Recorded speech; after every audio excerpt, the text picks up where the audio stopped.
Thank you. We go into the second part straight away with Josh Hasten. You know, it's one thing to understand and it's one thing to educate. It's another thing to act.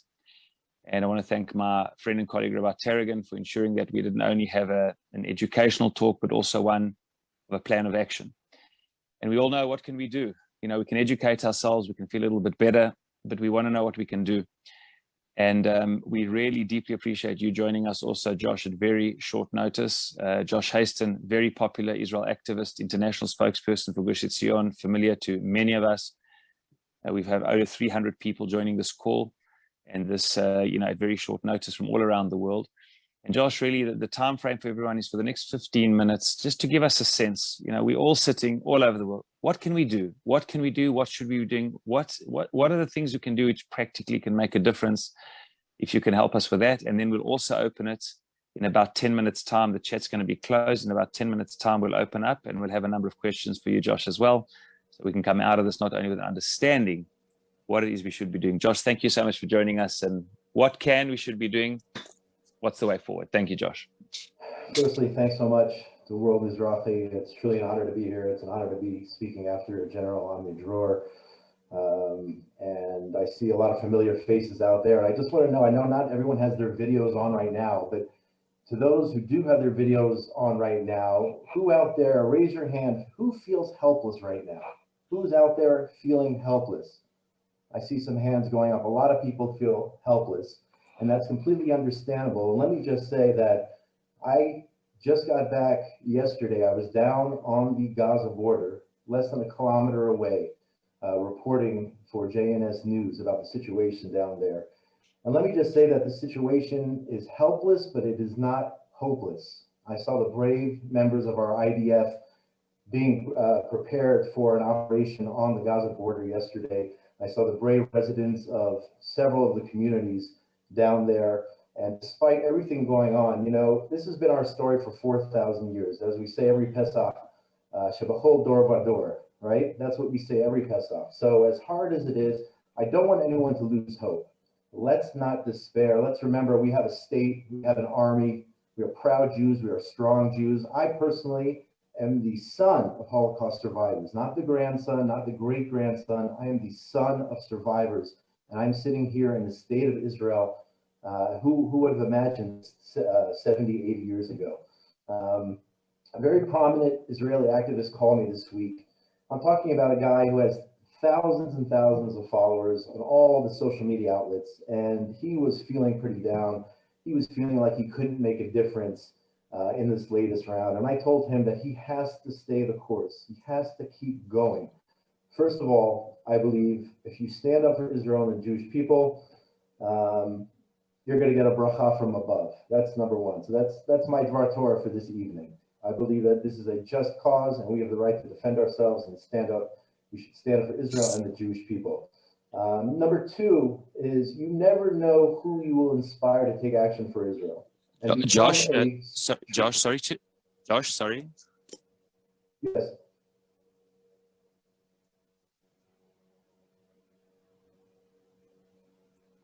Hello?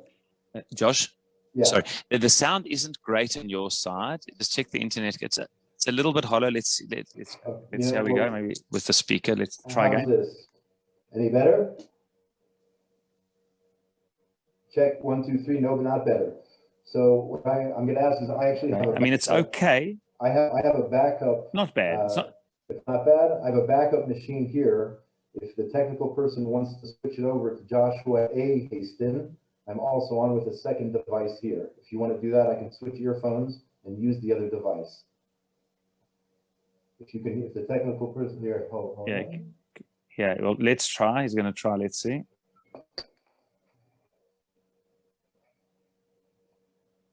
Hello. Is that any better? Can you hear me? Yeah, I think that's better. We can see you twice, and we can see your hands and your face. There we go. Okay. Yeah, that's better. Thank you. That's better. Thank you. Okay, we'll do that, and I will. There we go. Better? Yeah, that's better. Thank you. Okay, and I'll turn off the other one so we don't have that double effect. So anyway, I was speaking to this pro-Israel advocate Guy's got tens of thousands of followers, and he was down. And I told him he has to keep going. The haters are out there. The people who are spreading vicious libel about Israel, anti-Semites, they're out there, and they're a very loud group. Okay, crude, very crude at times, and they tell lies. But we have to stand up for the truth. This doesn't have anything to do with being left wing or right wing or Ashkenaz or Sfard or Israeli, or I know a lot of Americans or people in the West are listening to this program here tonight. You have to stand up for the truth, and you have to stand up for Israel.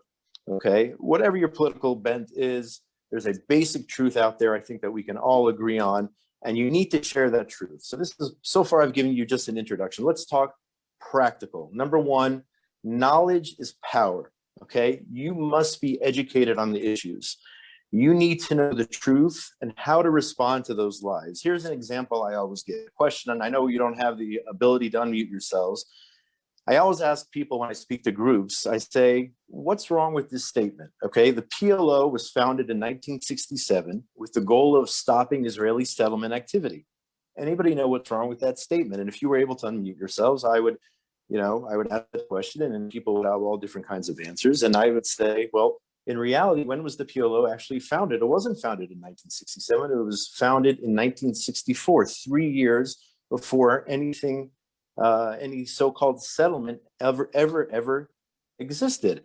So, and it doesn't matter if you're watching me now or agree or disagree with policies in Judea and Samaria. This is just an example. The point is there's so many lies out there, whether it's random haters, even lies spread by certain members of Congress. Unfortunately, if you see the lies, you must speak out. You have to know the facts. You have to educate yourself. Listen, there are different types of people out there when it comes to Israel. There are pro-Israel advocates out there. There are pro-Israel journalists out there. There are anti-Israel journalists out there, or anti-Israel advocates.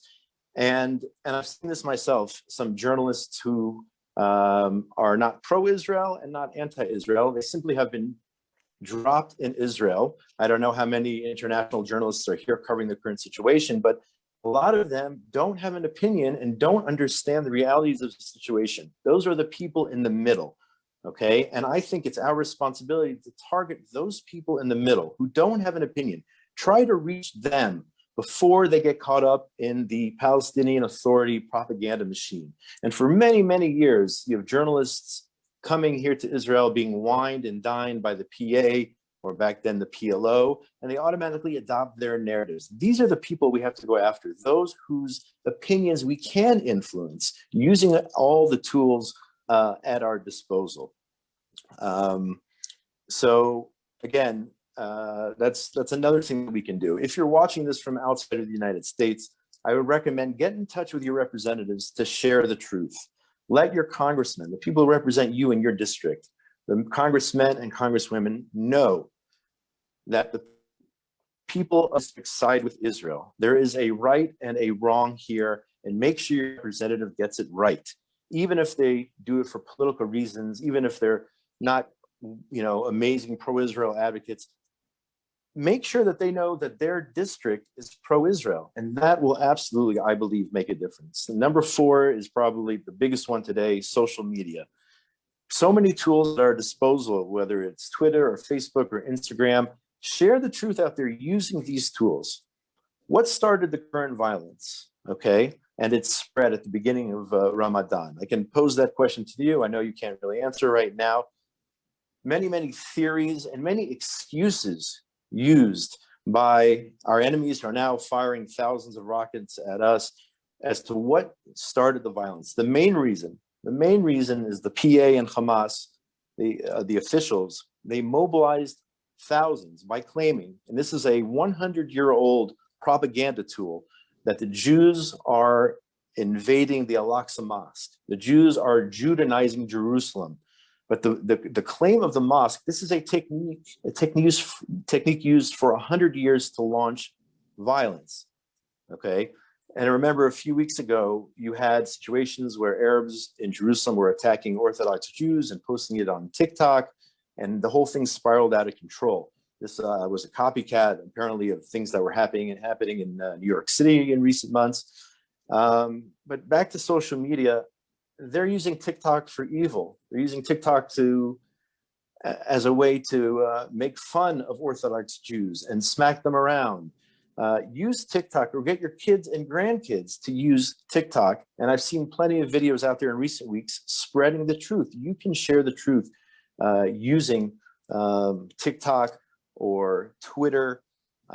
Today, in today's reality, when people, especially politicians, want to get a message across, and it doesn't have to be politicians, it could be Israel advocates, they do it on Twitter. You don't have these big press conferences anymore. You have social media, and particularly Twitter.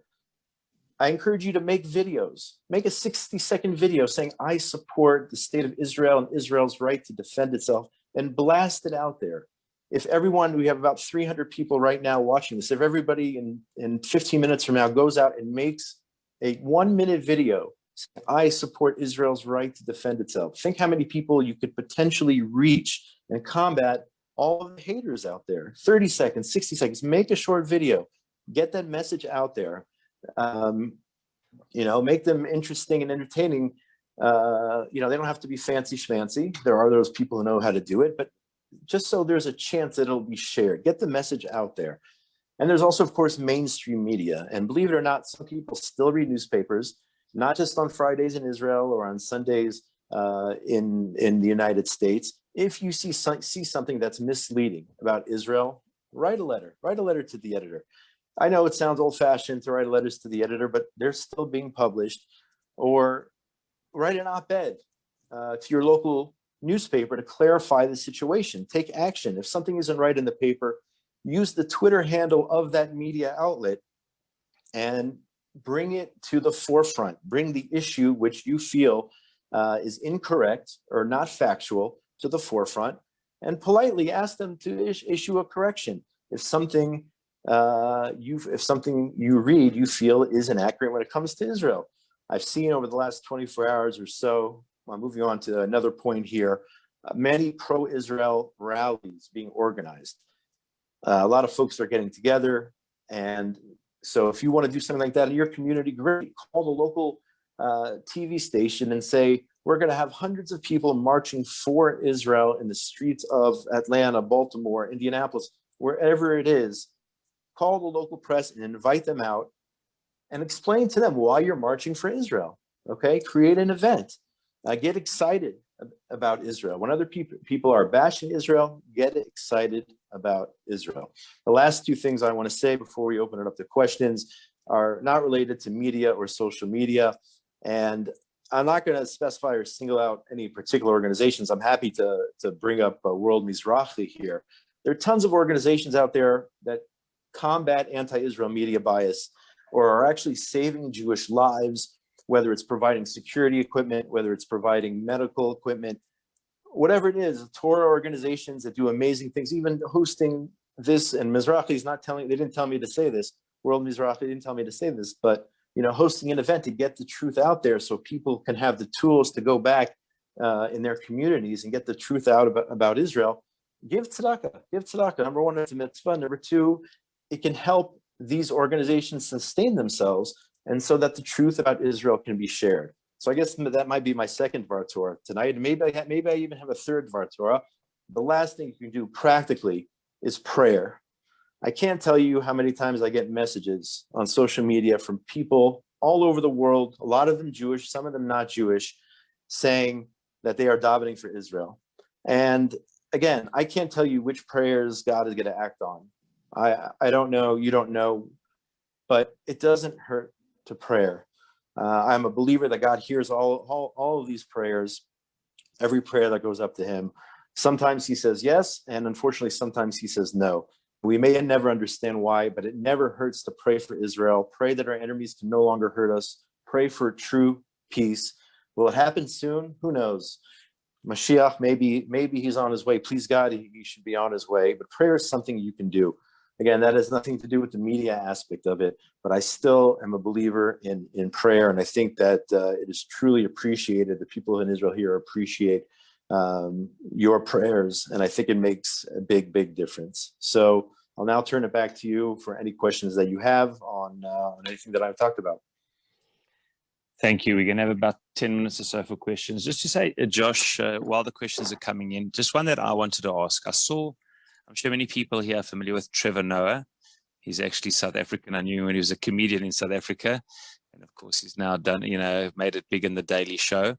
He's generally stayed away from anything to do with Israel and the Palestinians. And now he released something this last week where he expressed an opinion on it, which I know a lot of people are outraged with. So a celebrity of that, with that type of reach, what could be done there? You see these celebrities sort of, saying things. Do you think the rank and file of any of us, of the 300 or so people in this call, is there something we could do about that? Or is that, I actually just tweeted out something about Trevor Noah. Just right before I came on a few minutes ago, somebody exposed the hypocrisy of Trevor Noah because several years ago, he did a whole stand-up routine about some sort of incident in which police opened fire on some miners, I believe, in South Africa. I think it was in South Africa. So he's an absolute hypocrite, and it's very, very difficult. You have Dua Lipa, and you have other celebrities and stars who have millions and millions of followers, but you never know when something can go viral from one person or a group of people. I give you an example. In 2015, I personally was nearly lynched by an Arab mob near the town of Tekoa in Gush Etzion, and immediately after, thank God, I survived. I got out of there. People were hurt in the incident. I put together a 2-minute video explaining what happened to me. I put it up on Facebook, and within 24 hours, I had 400,000 views. 400,000 views. So again, Trevor Noah's got millions of followers, and these other people, celebrities, have millions of followers, but you never know when you produce some sort of content as simple as a 2-minute video showing where I was nearly lynched and showing how people were literally bleeding from the rocks being thrown at their cars. You never know when something like that is going to go viral. So it's difficult, absolutely difficult, because he's got the numbers. But, if you take 300 people here and everyone shares one, let's say, particular clip, it could spread like wildfire. And it could get to a point where maybe even Trevor Noah notices and perhaps takes back some of the things he says, or maybe you would have some other high-profile people realizing the reality of the situation and standing up for Israel. Mm-hmm. I'm just going to read the following questions. Forgive me, I'll go offline just to read it to you.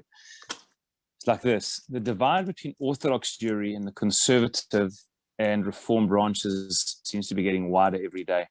How can we turn our hashkafa, halachic debates, turn down these debates and get the message to them about Israel?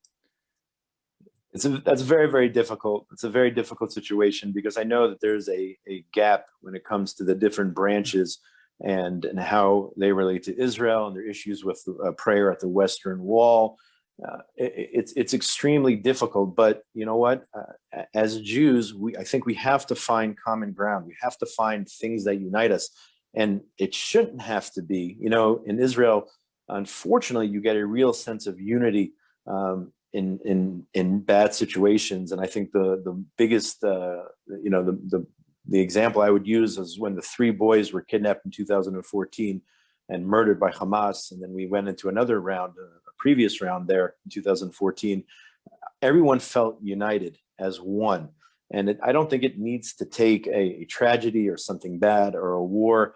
I think that is really the major challenge. If we can have unity amongst ourselves, then nothing can knock us down. No enemy can defeat us. So it's a major challenge. And I think we need to be united. Absolutely. Thank you. One other question I'm just going to read to you, if that's okay. Mm-hmm. As follows. Somebody's written here about Gal Gadot. She used to be a little bit more, pro. She made comments previously. She seems to have been very parav this time around. Any comments on that? Yeah, I mean, I saw what she wrote. It seems like she's taking the middle ground, saying we want peace on one side, we want peace on the other side. I don't know, where Gal Gadot's head is. I know that she is, from what I understand, she lives in Hollywood right now. So I don't know if, she is succumbing to the Hollywood, overall Hollywood mentality out there, and as they call it, La La Land. I don't know, but it seems that on this issue, I read some of her statements, or her major statement or her main statement just before, and it seems like she is, basically saying that she's in the middle, she's neutral, she wants peace amongst all peoples. I mean, everyone wants peace amongst all peoples, but we want a real peace. We don't want a peace where or any type of ceasefire where we cease and they continue to fire, as we've seen over the years. So I can't speak for Gal Gadot, but I did read her statement, and I see it's I guess is balanced, but that doesn't necessarily mean that she has the high ground in terms of the morality, especially after what's now a couple thousand rockets have landed in our communities over the last 72 hours. I'm going to combine two questions. They're different questions, but two of them. Often one's dealing with, this probably maybe something you deal with, not what we deal with, but, with very, single-minded, aggressive journalists who are very confrontational. They've got a very particular view. Is there anything that can be done there? And also, a second question is another place of genuine, so much aggression and difficulty are campuses. And I'm sure you deal with a lot there. Any advice for some of the younger people here who've asked about, being active in campus? So journalists in campus. So number one, I was a spokesperson for the communities of Judea and Samaria back in 2004. And as I said before, sometimes when you have an anti-Israel journalist, there's nothing you can do. But one of the things that I was proud to be a part of back, it's been about 15 plus years or so, we organized a bus tour for the foreign press in Israel. I'm talking about the biggest names, they're the biggest media organizations, the LA Times and the Associated Press and whatnot. And we took them on a tour of Judea and Samaria, and we fed them well, and we took them to a winery. And honestly, after they had a few glasses of wine, they relaxed. And I'm not saying this as a joke, but we wine and dine them. And the Palestinian Authority has been doing this for 50 years now, wining and dining these journalists, and we need to take similar initiatives. And again, I read the articles that came out of that tour of Judea and Samaria, and I wouldn't say I made any Zionists per se out of those journalists, but I will say that the articles that came back definitely were much more balanced than I saw in the past. So there is a way to get at least somewhat, make somewhat of an impact on journalists. But again, others are completely anti-Israel, and for those, there's not much you can do. In terms of what's going on in U.S. Students, right, on U.S. college campuses, I'm here in Israel, and I don't have that problem in terms of having to worry about any of my kids going to a campus in the U.S. there. But I think there's the same principle. If you're speaking out against media bias against Israel, if you have a professor who, I know I've seen this before, who is failing you because of your positions on Israel, or because you wear a kippah if you're a boy, or any of that stuff, you have to speak out. You cannot let that slide. When it comes to a professor, you have to talk to the administration about a professor like that. I know also there's a lot of pressure, I know, in terms of the anti-Israel activism on campus. And I don't envy those students who sometimes feel like they're a big minority on those campuses, but you have to hold your ground, you have to be tough, and you have to speak your mind and share the truth when it comes to Israel on campuses as well. I know it's not easy, it's very difficult, but I do think it can be combated. And you also have, we talked about newspapers, there's also the local papers. When I was a student, I grew up in the States, and I did grad school in the US. I would often speak out in the local Indianapolis student newspaper at IUPUI. If you've ever heard of that university, when I saw something anti-Israel, I would write a letter to the editor. I would write an op-ed. I'd make my voice heard on campus, and there's no reason kids today can't do the same thing and make their voices heard. Mm-hmm. Final question, then I just want to say one or two thoughts based on some of the sort of spiritual questions that have been asked, the interplay between the spiritual side and the activism. Is there any material, somebody proposed a question about, is there any, particular documentary or material that you think is really informative about Israel? And it's, I'll just read you the question straight out from the chat, and you can let us know. The question is as follows. Is there any material that, is there any documentary or anything that you're aware of that is sort of short and sharp and can give people an understanding of what's going on in Israel? There's so much information out there. You have so many organizations who are putting out materials on a daily basis. If you will allow me to do so, I definitely would recommend, just as an example, since somebody asked, if you go to, let's say, Palestinian Media Watch, it's an organization that monitors what is being said in the official Palestinian Authority media, on television, on the radio, on the internet, what's being taught in the official Palestinian Authority run schools, whether it's their curriculum or the UNRWA curriculum. You can ignore, if you want, you can ignore the commentary that they give. I personally, find it helpful in terms of understanding what's going on there. But if you just look at the translations that Palestinian Media Watch, they translate from Arabic into English and also into Hebrew. If you just read what the other side is saying and how they're educating the next generation of children to grow up hating Israel and hating Jews, there's so much to learn from it. Unfortunately, it's a terrible thing. It's a very, very sad thing. So I would definitely recommend, turning to Palestinian Media Watch, and I could probably list a bunch of other organizations or resources, which I find extremely helpful in understanding the situation.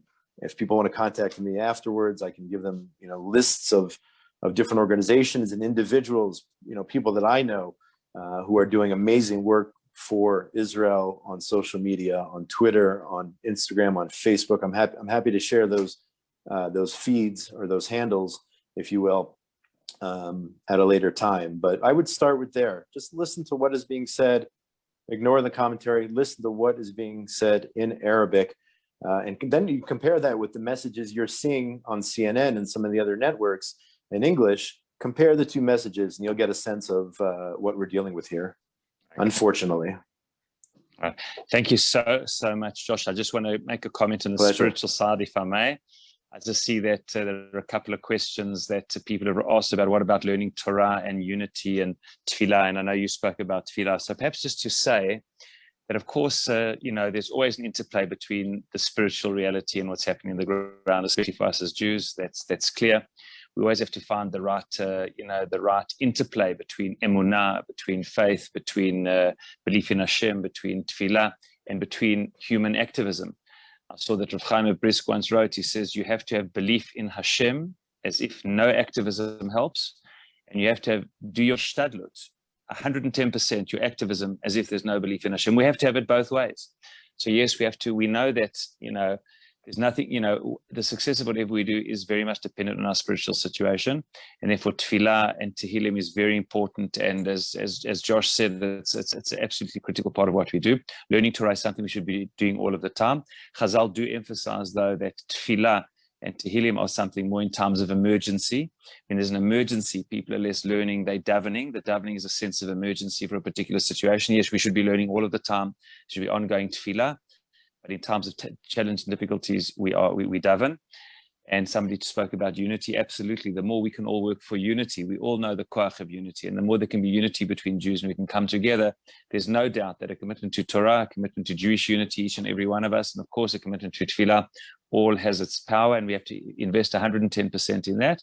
And we also, of course, have to invest 110% in activism. So I think it's been really wonderful what you said, Josh, that there's something every one of us can do. Knowledge is power. We have to be informed. We have to keep learning and keep knowing. And the moment you've got facts and you've got knowledge, sometimes simple facts themselves are, as Rav Kook said, a little bit of light dispels a lot of darkness. A little bit of truth can often be something which dispels darkness and confusion. What you spoke about is talking also to our representatives, the politicians, people in our district, who often, don't always know what's going on. We should share what's going on, and at the very least know how strongly we feel about things that are, that their constituents have a very different view. And of course, the thing that you spoke a lot about, that every one of us, all of us can interact with all ages on social media. Sometimes small little videos can go very, very far. Op-eds in the regular media, writing to the newspapers, each and every one of us, be it social media, written media, there's a lot each and every one of us can do. And we should go ahead and do that. So thank you, Josh, for that, the inspiration to action, the call to action. Thank you again to Yaakov Amidror in his absence, for highlighting a deeper understanding of what's going on and where we're heading. And may Hashem bless us all, bless the state of Israel, bless all of its citizens, bless the Jewish people to ultimately do what we need to do. And Bezrat Hashem have a just, peaceful, and solution as soon as possible. We thank you very much. Thank you to the Mizrachi team, to everyone for what you've done, and wishing everyone Shabbat Shalom and Chag Sameach. Thank you. Thank you. And people can feel free to contact Josh directly. As you said, Josh Hasten, you can look him up. Thank you so much, Josh. Deeply appreciated. Thank you. Shabbat Shalom, Chag Sameach. Shabbat Shalom, Chag Sameach.